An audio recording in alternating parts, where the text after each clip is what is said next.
Welcome to the Slow Living Podcast. If you are ready to ditch hustle culture for good while continuing to meet your personal and professional goals, you are in the right place.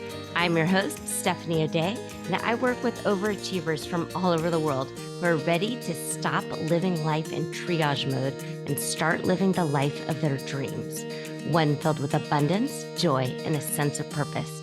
Life is meant to be enjoyed, not endured. Let's get started. Hi there, Slow Down Society, and welcome back to another edition of the Slow Living Podcast. We are on episode, what number are we on? 237, which is pretty amazing because the fact that I have talked to you each week for 237 weeks in a row is a bit mind-boggling because I had no idea what I was doing when I hit record for the first time in Zoom. But I am thrilled because I have another podcaster on the show today. Amy Nesbitt is the whole wellness mama, and she too lives in the San Francisco Bay Area. And she's a mother of two. She's got two boys, and her podcast is called Whole Wellness Mama. She also is the founder of This Japanese American Life and Amy N. Reads. She focuses on wellness, multicultural family life, food, and more recently, helping mothers set boundaries at work and find joy. And that's what we're going to talk about today. And Amy, thank you again so much for being here with us. Oh, it's such a pleasure to be here with you, Stephanie. Before we hit record, I was listening and learning about a trip you took your family on, and it was a working vacation, but you were sharing that you actually got an awful lot out of it.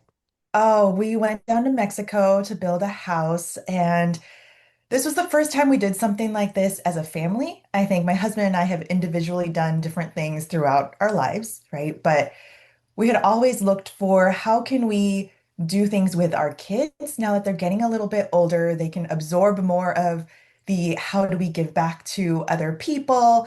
How do we think more than ourselves, right? And this was just a great opportunity that came up. And we had actually moved fairly recently out of the Bay Area, and we can talk more about that too in a bit. But this was also a way for us to connect with this new community of people that we have down here in Southern California. Okay. And so it was great. It was great to see my kids getting out of their comfort zone, bonding with the other kids, kind of peer pressure to get on the roof and hammer those nails in to build this house. And in 2.5 days, Stephanie, there was a house. And I think I'm still just mind boggled that we did this thing and we were able to bless this other family that did not have a stable home, and for my kids to be able to see that and have joy in being able to be part of this thing and see the confidence come up as they started using power tools that they've never used before, Yeah. and oh, I could go on and on, but it was an amazing trip for us. Yeah. Well, let's unpack that a little bit because you say your boys are older, but am I right that they're 10 and 12? They're 10 and 12. Yeah. Yeah. So sometimes people are like, no, no, no, my 10-year-old can't even tie their shoes and cross the street. And it is true. We're definitely coddling children more than we used to. But Mhm. when you give them this opportunity to do something completely different, often they rise to the occasion. Absolutely. And I am a huge proponent of life skills for kids, and we have talked about this before, but we are raising future adults. We are not raising future forever children. And when we do the things, everything for them, we are not serving them or ourselves, right? And we are in this martyr mode of, oh, I have to do everything for everyone. And that serves no one. We feel resentful, we feel burnt out, and then we are not happy people to be around, and that is not great for anyone, right? And for me, a big thing has been the kitchen. The kitchen has been a place of, I don't know, joy for myself. And as I bring my kids into it, it's been really, really fun to see them gain confidence in that too, and to be able to see them with my mom and learning recipes. And that's really where this Japanese American life kind of morphed into. But it's a huge thing for me for the kids to be able to make their own foods. And during COVID, this was also huge and a big, I think, push for them to do some of those things because they were in kindergarten and younger, when Yeah, COVID they're hit. teeny tiny then. Yeah. Yeah. And my husband and I were working from home. We were blessed enough to have jobs that we could work remotely, but we were doing work from home. We were doing school from home and went, kids, we need you to be able to pack your or like do your own lunch, if we're in meetings or all these things. And they did it. They learned it. They learned how to be safe. And yeah, parents, we Yeah. don't need to pack everything. We don't need to do all the things. We can teach them. Yes, it's going to be messy at the beginning. Yes, it's an investment of our time, but I think it comes back way, way fold in how it benefits our children as well as Yeah. ourselves. Yeah. Well, and also the like going back to simpler times and cooking at home and yard work and stuff that many people outsource can be very gratifying. It absolutely can be a hobby. So if you've listened to me, you know that I want you to pick something for your brain and something for your body. But hand working and doing stuff with your hands is so important, and they're great life skills that you'll carry through life. And it tickled me when you told me that you essentially built this house in 2 days.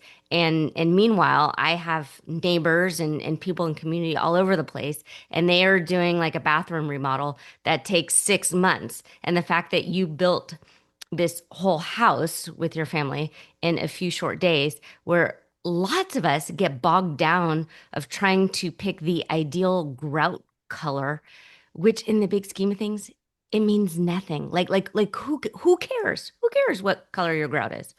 Yeah. I okay, granted, it was like 25 of us and people that had done this many, many times Yeah. over, right? And guiding us every step of the way. And we were just in for the ride. We were the hands, feet, and doing the tasks that needed to be done.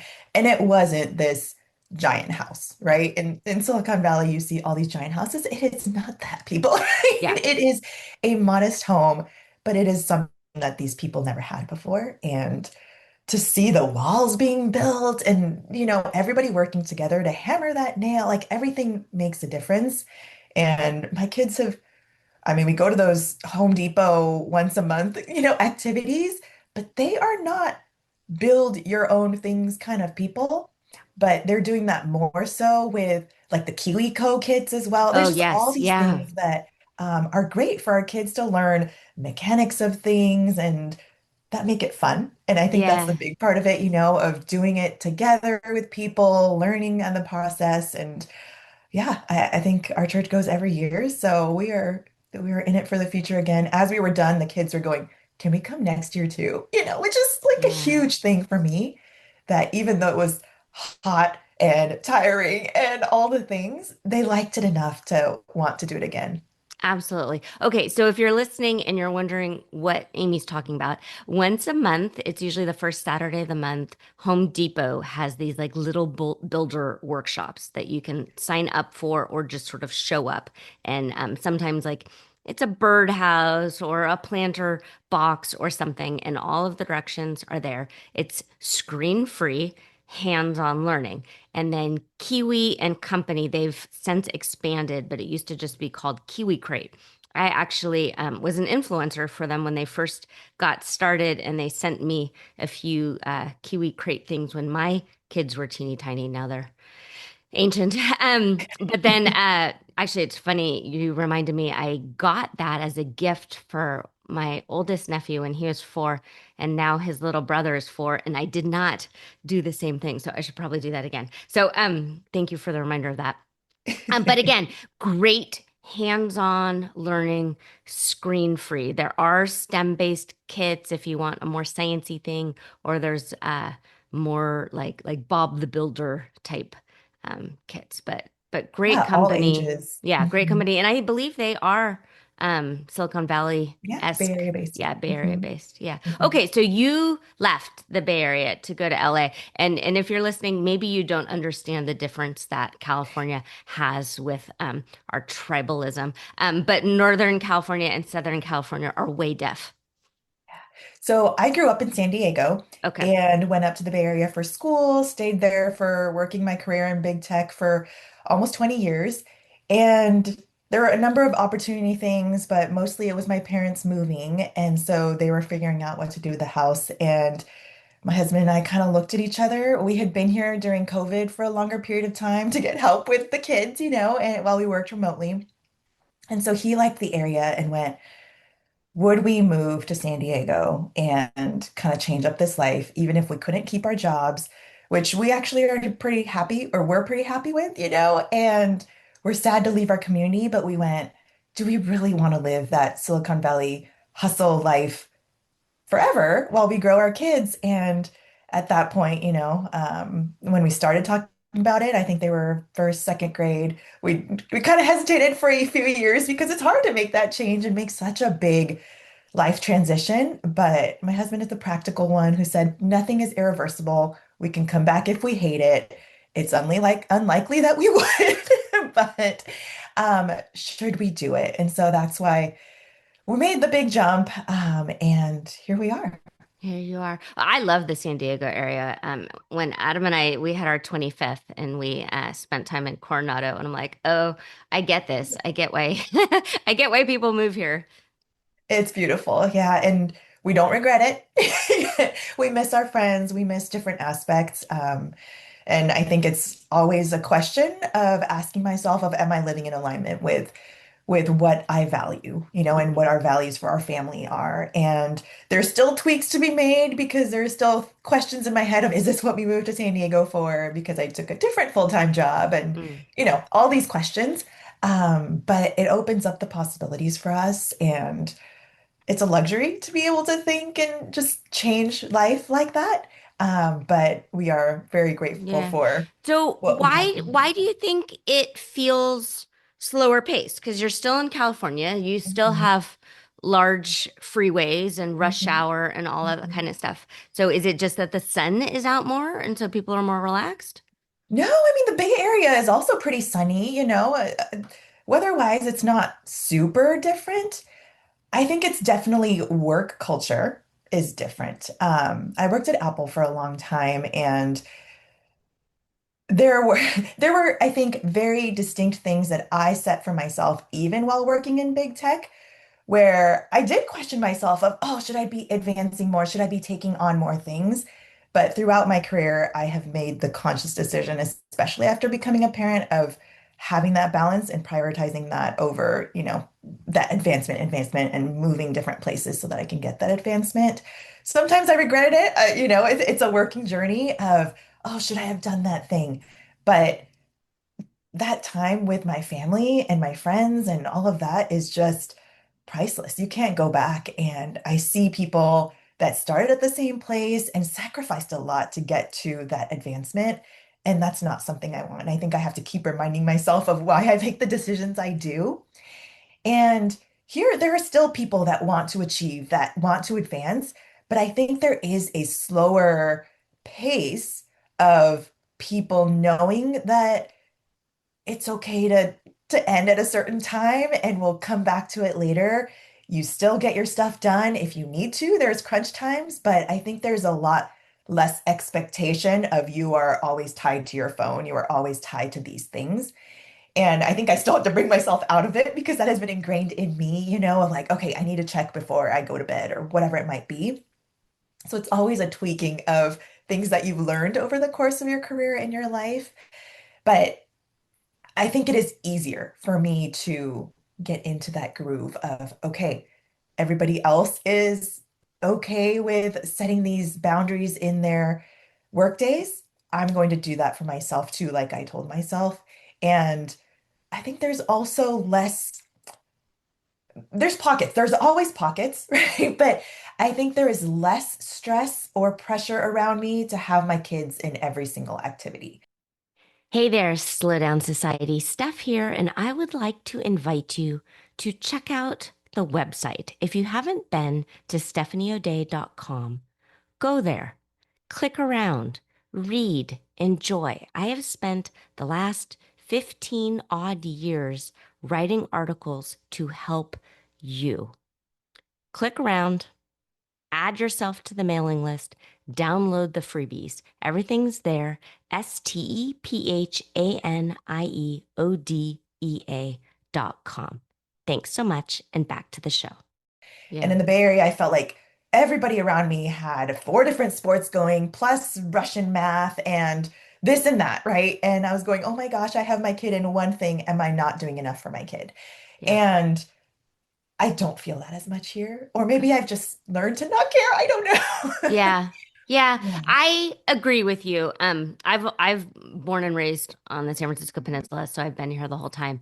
But because my background is child development and child psychology and just watching babies grow, prioritizing family and togetherness is always the forefront. And it's really tricky when you're surrounded by people who have the family, but they don't necessarily prioritize the family unit as a whole. And so they're chasing work accolades and ambition and a certain number in the bank account over family. And I like to say if we're lucky, life is long and there's time. Like there's absolutely time to do certain things, but the babies are only babies Mhm. for this little pocket. So, um, definitely there are gives and takes, and I've seen it on both sides. I've seen people who push when their littles are little, and then they quote unquote retire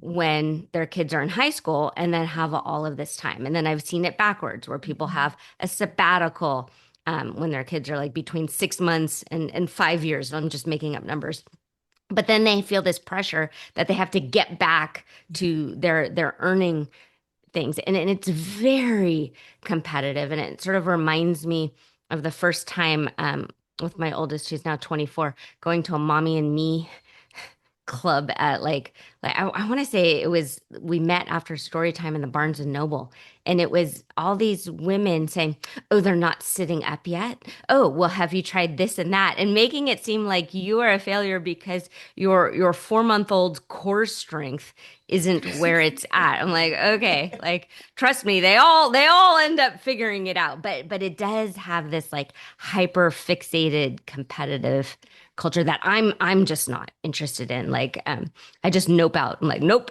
not doing that. Yeah.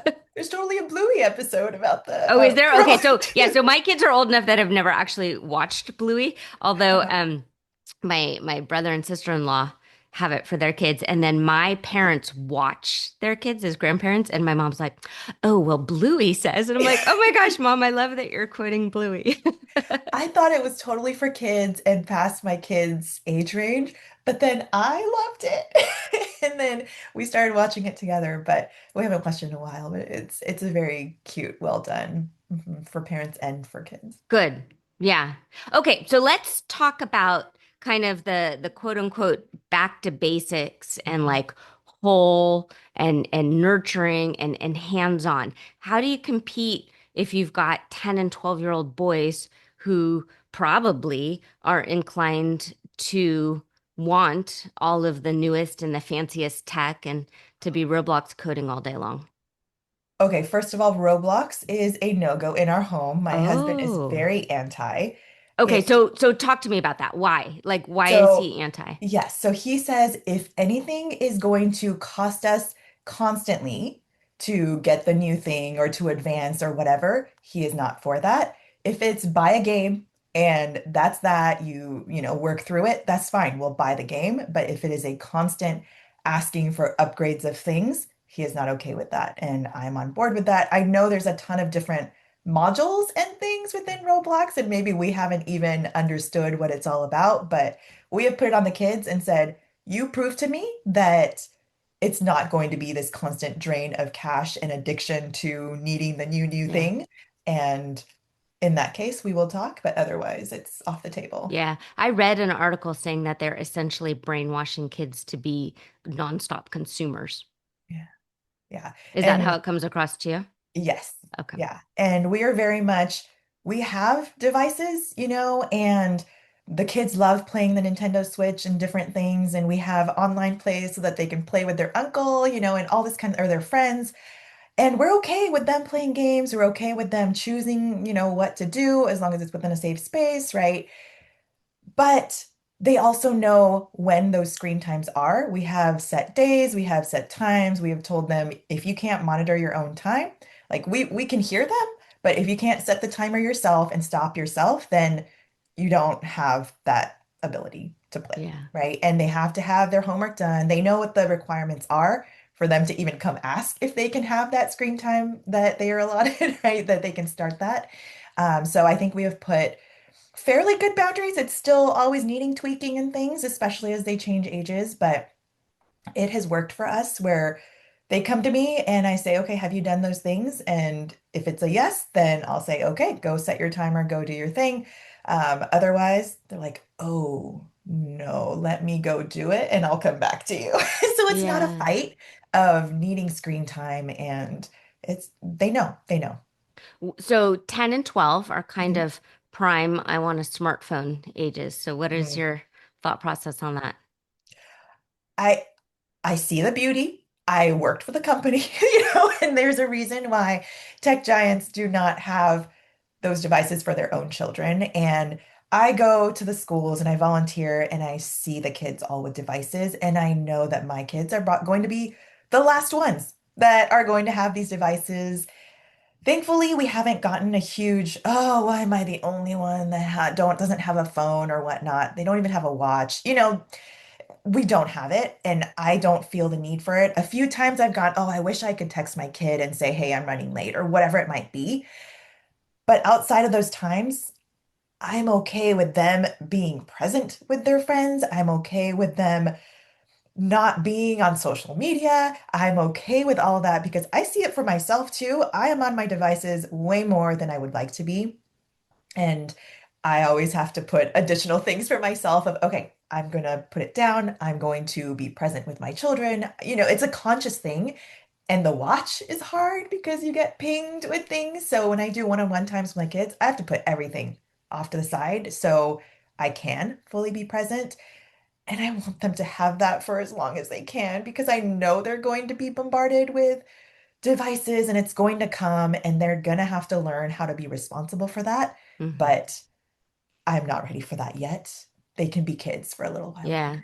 So do you have Apple tags on them or anything? I do not. No, I don't have yeah. anything. Yeah. Yeah. No, no, I brought it up. We have so I work at an elementary school and I'm in their front office, but often I'll get a phone call. And by often I'm like, maybe once every 8 weeks or so, I'll get a panicked phone call saying that they can't find so and so because their Apple tags stopped communicating. So can you please go make sure they're not kidnapped? I'm like, okay, hang on. So I trot down the hall. I'm like, nope, so and so's in kindergarten. You're fine. Yeah. And the Apple tag just stopped communicating. Um, and I guess I'm glad that those devices didn't exist when my kids were teeny tiny. Because I mean, I was and still am an anxious person, and I don't like being out of control. And I guess that little bit of control makes people feel comfortable.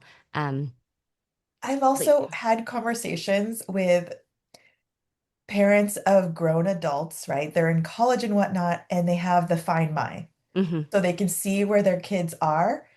Part of it is a safety thing. Part of it is just now you're being nosy.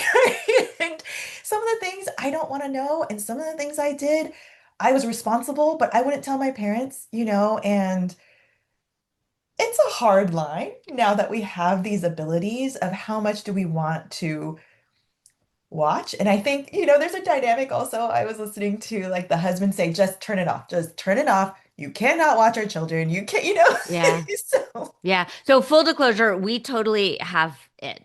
So I do not pay for Life 360 because I feel like it's against my religion to pay for subscriptions. But a friend of mine does, and so she can tell how fast her boys are driving and that kind of mm. thing, and that's interesting. I guess also in Teslas, you can um through the Tesla app, you can make it not go faster than a certain point. So Oh, a interesting. coworker made it so her husband couldn't drive over 75, and I thought that was fascinating. I'm like, that's really interesting. But anyway, but back to Find My Phone or Find My Friend. I do have it turned on. I have it turned on for my husband and the kids, and then also my parents. So I like knowing where my parents are also. Um, for the kids when they were in college, mostly we used it so we wouldn't accidentally text them when they were in class. I'm like, oh, Yeah. wait, hang on, they're in so and so hall. I'm not going to text them.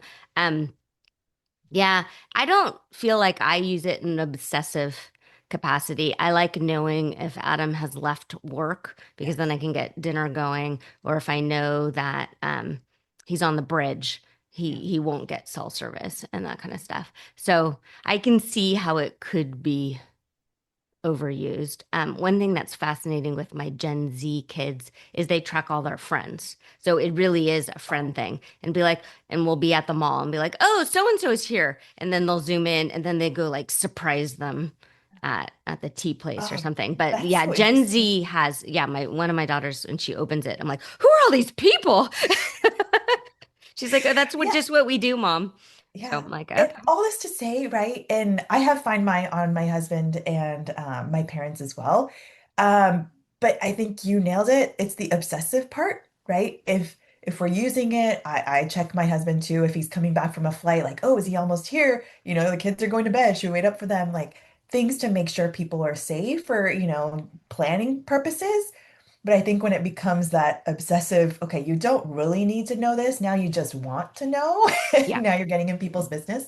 That's definitely where the Yeah. lie starts. Yeah. Yeah. Well, so, but that can be said for any sort of tracking thing. So, like for Yes. Instagram, I have Instagram for work. If Mhm. I didn't have the podcast and didn't have books that my publishers say I need to sell, um, I would not have it. I would Yeah. absolutely be a ghost online, and that's probably again why I often say that I suck at marketing. I don't like it. Like Mhm. it feels unhealthy. So when I log in and I see friends who hung out last weekend and I wasn't invited, and then I think, oh, that's probably because they're drinking a whole bunch of shot stuff and you don't like to do that. So they're like, yeah, well, so it makes sense intellectually, Yeah. but on Doesn't feel like good. a personal, you feel left out. And so one, I don't want my kids to feel that way because life is tough as it is. But for me, I can already tell as a full-fledged grown-up,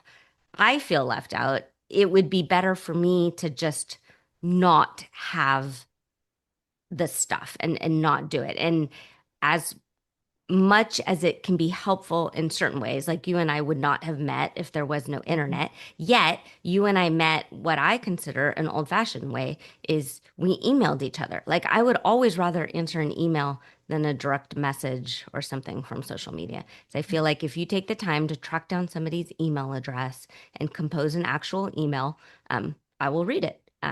Whereas I don't know, the poking part of social media is not for me, and it probably was not designed for me. You would know. Well, I would agree with you that I probably would not have the social media that I have if it weren't for just starting a YouTube channel in COVID and being like, Yeah, okay, I guess I should talk about this somewhere else so people can find it. That's kind of how it started. And then it morphed into, oh, well, I love talking about books. I want to share about the books that I love. That turned into another YouTube channel. And then I had all these conversations with moms about how do you do all the things like YouTube and the outside stuff while you have a full-time job and kids. And that's where I went, I really want to help moms thrive yeah, instead of just surviving this life, especially working moms that are struggling like I did. And so that's where Whole Wellness Mamas came to be. And so it was a morphing of things. And as I've said throughout, it's a tweaking, right? yeah, Of figuring out, okay, what is the right things? What do I need to say no to because I can't say yes to everything? yeah, But I still spend more time on social media than I would like, and I find myself being caught up in it and doing the whole scrolling thing and losing time yeah, towards things that I wish I would have done instead. And I don't want that for my kids. And I think we would agree that social media and technology and all these things need to be a tool yeah, that we use for whatever our purpose is, and not that it's using us for all of the ways that they want to. And that is something that I want to tell my kids too. Use it as a tool. There are great things about it. Let's use it as that and not let yeah. it consume us. Okay, so if you're looking at it as a tool, Mhm. and since you're using it for quote unquote work or as a way to like monetize a hobby or something like that, it makes sense. For like the quote unquote regular human who is just logging on as a way to update friends and family and that kind of stuff, and they're not trying to promote. So I mean, you worked for big tech. It is the idea to have it just constantly never ending and hook people to keep scrolling. And if you're not on there for any other purpose except for to fill up 10 minutes while you're at the doctor's office waiting room and that kind of stuff, like how do quote unquote normal people put on parameters? And I get it that I'm not making sense. I apologize. And I will caveat with I haven't worked for the media side of things. I haven't worked for Okay. Meta or for Google or anything, right? And so I don't know the ins and outs, but there are many documentaries, right? And Yeah. things that it is there to keep your attention. It is meant for you to keep coming back for the likes or for feeling like there's that boost, right? Yeah, That dopamine. comes, Yeah. that hit. Yeah. That comes when you see something that you like. But there's also the big downside to not being included. Like you mentioned, you have major FOMO, or you see other people hanging out, or you feel like everybody else is living a better life. And I have felt that for myself on all the different things. So I am very conscious of that. Um, and like I said, there are great things about it. And I think it started, well, obviously it's very successful because there is a need, right? People want to feel connected, like they're part of a community, like they're able to share things with people and get excited about things that are joys in their lives and also have support for the things that are hard and feel like they're not alone. And I think there's really, really great things, but know that it is meant to recommend things that you would like. And there's algorithms for a reason, right? It is still a business. They want you to keep coming back for the time and for they pay people for a reason, Yeah. right? There's ad money, there's all kinds of stuff. So yes, it is a business. It is meant to bring you back over and over and want them or want you on their platform versus all the other platforms that are out there. Yeah.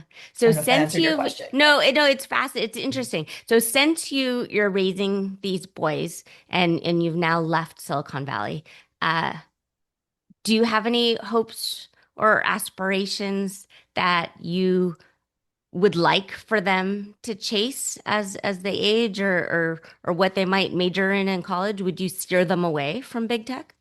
I would not. I mean, I had a great experience. All with all that said, right? I think there are really great things being done, and I love my devices. And right now at my job, I don't get to use a Mac, and it pains me. It pains me dearly. There are things that I Oh, okay, so absolutely let's talk about this. So I'm sitting in our own home office uh-huh, and with I have four computers. So I'm on a Mac right now uh-huh. because it's easier to record on, but then my day-to-day computer is a PC and my brain can just fluidly go back and forth right now. Can yours? It is still hard. Like I have learned the different shortcuts and things, but after working like 20 years, that was my first job, right? And that was where I learned all my career stuff and that I used a Mac, obviously, and I used an Okay. iPhone and I used all the things.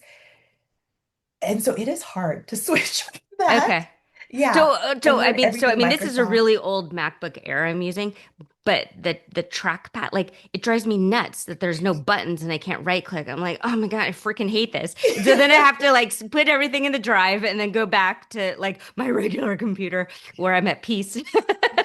And I used Excel because I'm a finance person. Okay. That is my background. So I used Excel on my Mac. Okay. But everything else I'd use like Keynote and all the different programs. And so I'm going to all the Microsoft things and going Teams. Okay, let me figure out Teams. Like, let me figure out this calendar, Outlook, like all the things. And I know it sounds silly. It makes me sound like I'm super old because I'm that person. I've always been like, oh, parents, you can't figure out this thing. Now that's me. Yeah. That's Yeah. me. So I still have my iPhone is still one of the old iPhones that has the button. Uh-huh. because the new ones that have no button, I'm like, well, there's no freaking button. So I would just hand it off to the kid, like, open this for me. And Adam's like, so at some point, because you only have my camera of the phone, this I'm going on it only has the one hole for the one Yeah. lens because my phone is that old. Everyone Yep. else's is three. And I'm like, how'd you do that with your camera? And he's like, because we have a much newer phone and stuff. You're gonna have to get over the no button thing. But I Yeah. like my button. I understand. I am a frugal person, so I think if I hadn't had the like discount that I had over the course of the years, and because I take photos, videos, etc. for my YouTube channel on my phone a lot, I have upgraded my phone. It's still a 13, so it's not the new thing, but I'm also probably the later adopter within all these, and I'm okay with that. I'm okay with Yeah. Yeah. Okay, so talk to me about starting the channel and your online presence. Did you have kind of this like before and after? Do you feel like you retired from tech and then stepped into this other world, or was it seamless? A lot of No. crossover? So, okay. If I go back to the beginning of the YouTube channel, I started during COVID. It was my Okay. COVID baby. Call me crazy for doing something like that when we were working from home and navigating this pandemic and schooling from home and all that jazz, but it was my creative outlet.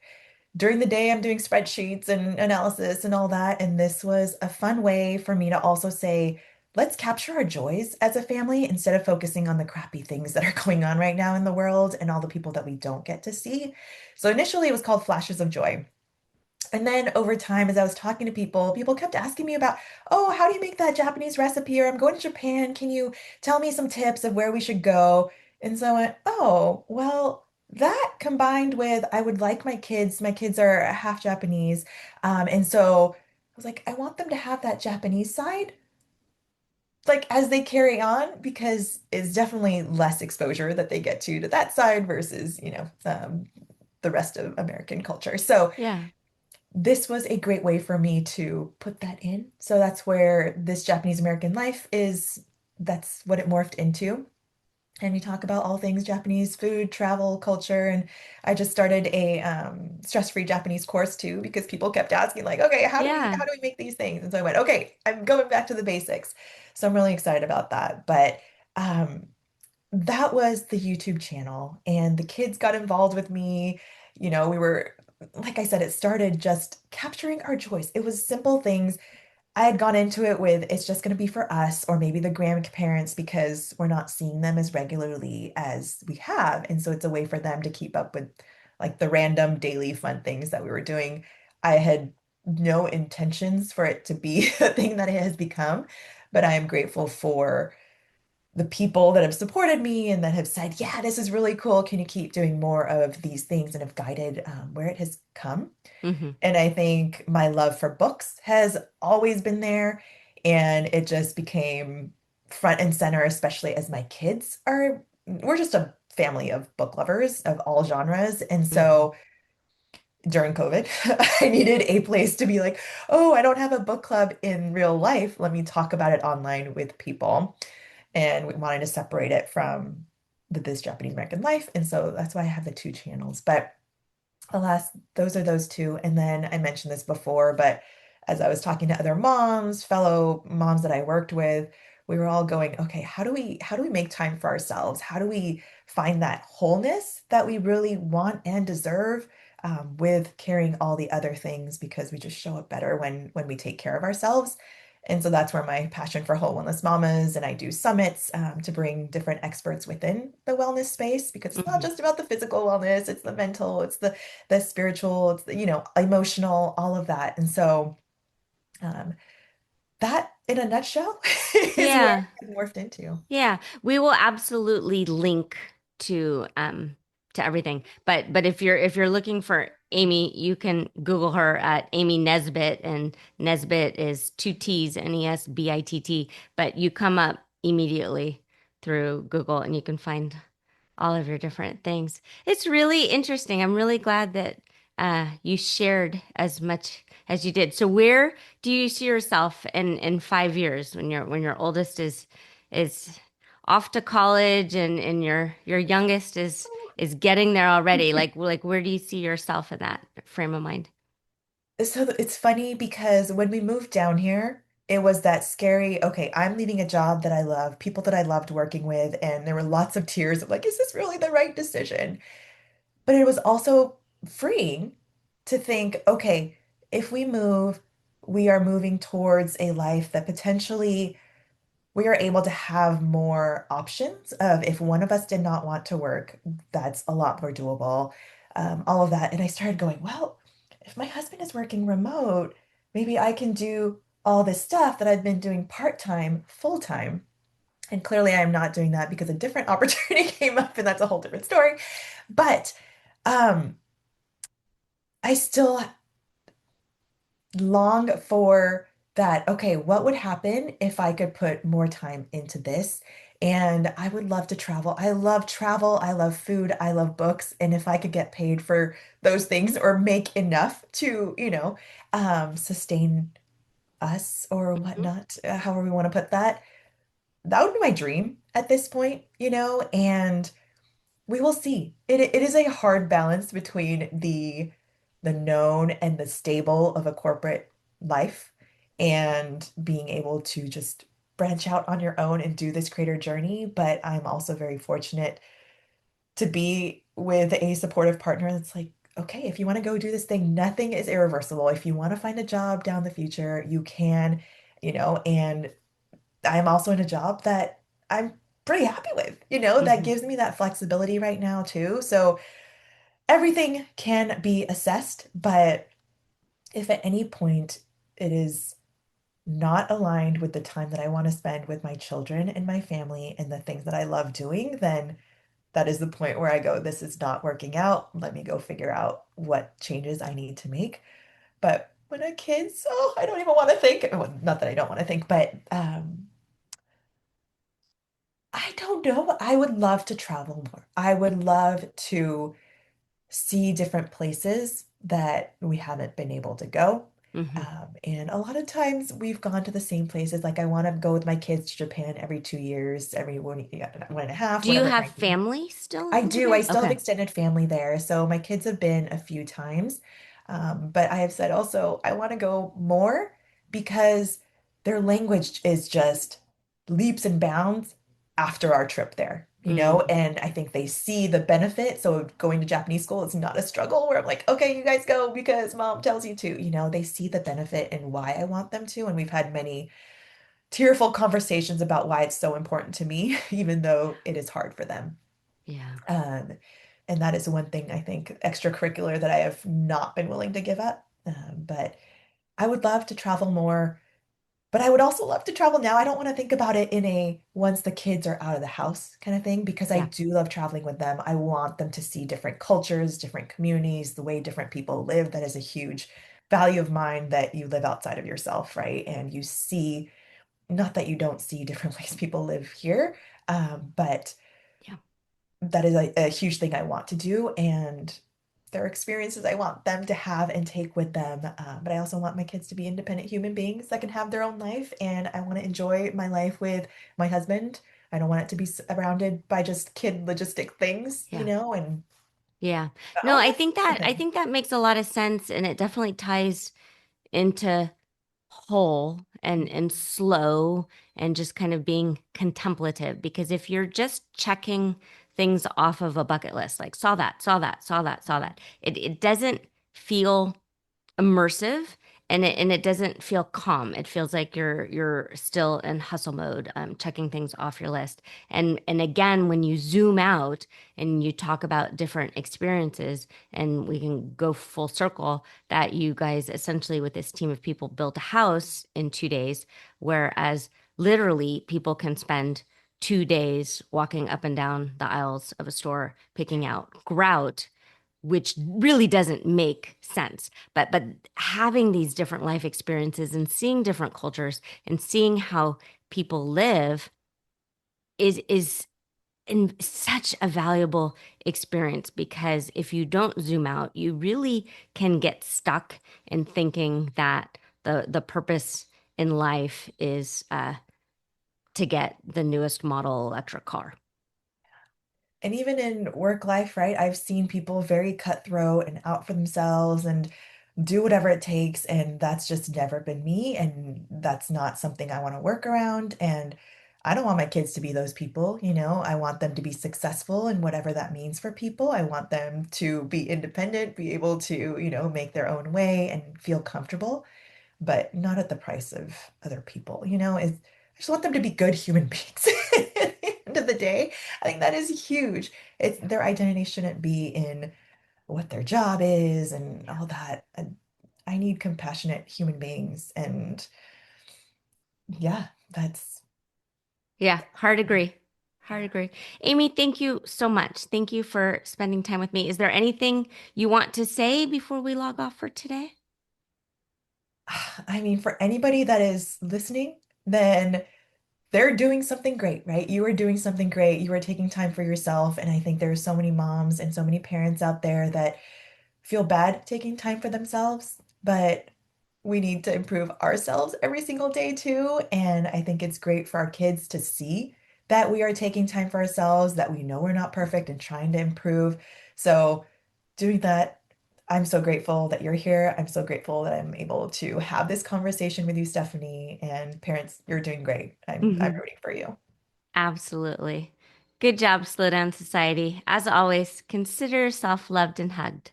I think you're wonderful. If you are ready to start living slowly and ditch the hustle mindset for good, reach out to me. I'm a real person and you can track me down online at stephanieoday.com. Also, if you found value in this podcast, please share it with your family and friends and tag me on Instagram at Stephanie O'Day. While you're at it, go ahead and leave a positive review on your favorite podcast app. The more we share, the more people we can reach and share the slow down lifestyle and messaging. Thank you, Slow Down Society, and have a great day.